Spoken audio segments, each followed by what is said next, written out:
বন্ধুরা, আমরা গেছিলাম হচ্ছে আমার বাবার বন্ধুর মেয়ের বিয়েতে। কবে গেছিলাম, কোথায় গেছিলাম, সেটা তোমার সাথে ছোট্ট ব্লগের মাধ্যমে শেয়ার করব। আমি প্রিয়াঙ্কা, তোমরা সবাই কেমন আছো? নিশ্চয়ই খুব ভালো আছো। তোমাদের ভালোবাসা আমিও খুব ভালো আছি। এবার দেখো, বিয়েবাড়িটা ছিল হচ্ছে 3রা মে।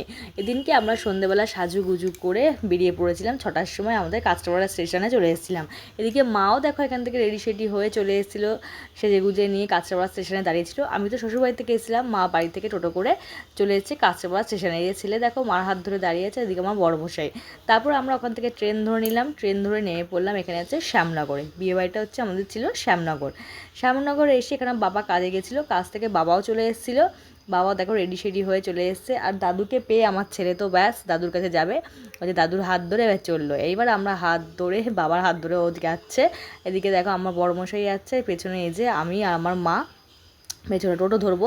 শ্যামনগর স্টেশনে এখান থেকে এসে টোটো ধরে নিয়েছিলাম। এই যে টোটোতে উঠে পড়েছি। টোটোতে উঠে দেখো এই যে ছেলে দেখো বাবার কাছে বসে পড়েছে, ওদিকে দেখো আমার বাবা সামনে বসে পড়েছে, আর এই যে পেছনে হচ্ছে আমি আর মা সাজুগুজু করে এবার যাচ্ছে হচ্ছে বিয়েবাড়ির দিকে। চলো এবার যেতে যেতে তোমার সাথে দেখাচ্ছি কোথায় আমাদের বিয়েবাড়িটা। এই যে শ্যামনগর স্টেশনে যাচ্ছি, যেতে যেতে এটা দূর আছে, যেতে যেতে তোমার মোটামুটি 20-25 মিনিট লেগে গেছিলো। 20-25 মিনিট আমাদের লেগেছিলো, অনেকটা দূরই আছে। তারপরে অবশেষে চলে এসেছিলাম আমরা হচ্ছে দেখো বিয়ে বাড়িতে। এখান থেকে লাইট বোঝাই যাচ্ছে, দূর থেকে দেখলাম লাইট রয়েছে। আর দেখো এখানে চলে এসেছি, এই যে বাবার হাত ধরে, ছেলে তো বাবার হাত ছাড়ছেই না। আর এই যে চলে এসেছে এই যে বিয়ের কোণে কাকুর মেয়ে, এই দেখো। আর আমরা এত ঠিক টাইমে গেছিলাম, তখনই বিয়ের লগ্নটা একদমই ওদের তাড়াতাড়ি ছিল। 6টা থেকে লগ্ন, কাকু বলছিল 6টা থেকে লগ্ন ছিল। আর এই জন্য দেখো এখানে বিয়েও বসে গেছে। এখানে দেখো শুভদৃষ্টি হচ্ছে। এই যে আমরা খুব সুন্দর টাইমে গেছিলাম, বিয়েটাও দেখতে পেরেছিলাম।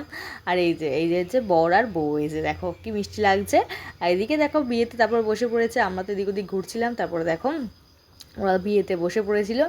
আর এদিকে সেদিকে আমি একটু ভিডিও করে নিচ্ছিলাম সুন্দর করে। এই যে আমার বড়মশাই, ওই যে আমার বড়মশাই, আমি একটুখানি ভিডিও করে নিচ্ছি। তারপর দেখো আমরা খুব তাড়াতাড়ি চলে গেছিলাম, 7টার মধ্যে আমরা পৌঁছে গেছি ওখানে। এদিকে দেখো স্টল দিয়ে দিয়েছিলো, এখানে দেখো ফুচকা স্টল ছিল, তারপর এখানে ছিল কফি ছিল, এখানে দেখো পকোড়া ছিল, এগুলো সব কিছু ছিল। তো আমরা একটুখানি খেয়ে নিয়েছিলাম সব কিছু। খেতে খেতে আবার দেখো এখানে সিঁদুরদানও হয়ে গেছিলো। বিয়েটা যেহেতু খুব তাড়াতাড়ি বসেছিলো, ওই জন্য দেখো এখানে সিঁদুরদান হয়ে গেছে। আর সিঁদুর পরলে তো মেয়েদের মুখটা সত্যি চেঞ্জ হয়ে যায়।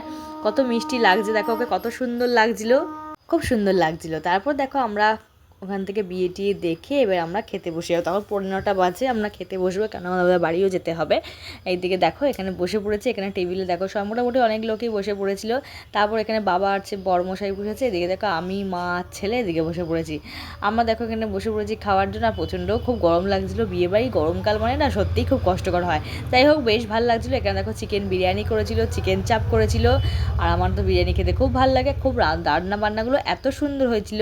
আমার ছেলেও খেয়েছিল, আমার ছেলেও খেতে খুব ভালোবাসে। এদিকে বাবাও খেয়ে নিয়েছিল। আমরা খেয়ে টেয়ে নিয়ে তারপর ছেলে দেখো এখানে আইসক্রিম খেতে বসে গেছে। আইসক্রিম খেতে গিয়ে জামা টামায় ফেলে একসাকার অবস্থা করেছে। যাই হোক বিয়েবাড়িটা খুব ভালোভাবে কেটেছে, রান্নাবান্নাও খুব সুন্দর ছিল। তোমাদের কেমন লাগলো বন্ধুরা ভিডিওটা বলো, ভালো লাগলে একটা লাইক কমেন্ট করে দিও।